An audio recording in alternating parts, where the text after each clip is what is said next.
Go ahead. Thank you, Jen. Has the president at all lost control of his party? Depending on which perspective you're looking at this from, some people say that it appears that progressives are running the show, they're banding together and making their demands. Other people are saying, looks like Joe Manchin is playing president. So who is in charge?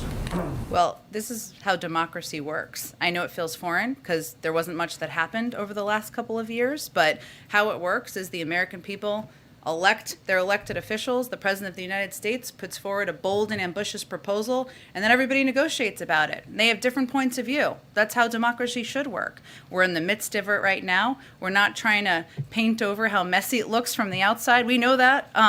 But what the good news is that there is agreement that among most Democrats, if not every single one of them, that we need to get something done, that we need to do more to rebuild our roads and railways and bridges, that we need to cut costs for the American people, we need to address the climate crisis. There's agreement on that. Now we're in the nitty-gritty details, which is very important, but that's the end stage of this process, and the American people should know that that's what the president's working on. I want to follow up on Ouija's question. So if the bipartisan bill fails or is stalled or doesn't happen today, it would appear that these two bills, the reconciliation and the infrastructure, are linked. And the president, made statements that Republicans should be able to vote for the bipartisan bill on its merits. He stood in front of the White House with a group of Republicans who negotiated that infrastructure bill. Is there a message that he has to those Republican senators who voted to pass that bill on its merits, that this bill is somehow not linked with the reconciliation because of what's happening in the House? Well, if we're working towards victory here and a win. If it doesn't pass, it's because it doesn't have enough votes. I think Republicans in the Senate understand that and know how this process works. But that's what we're working towards now.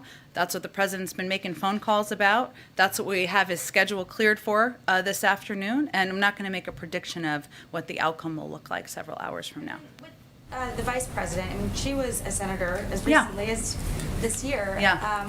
Why isn't she on the Hill helping to broker this deal?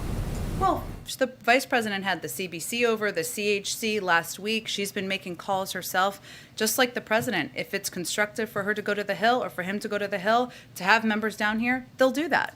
We're ready and willing. This is our top priority, all hands on deck. But a lot of what's happening right now is discussions at a staff level, a senior staff level, to get through these intricate details, and that's where the focus is in this moment.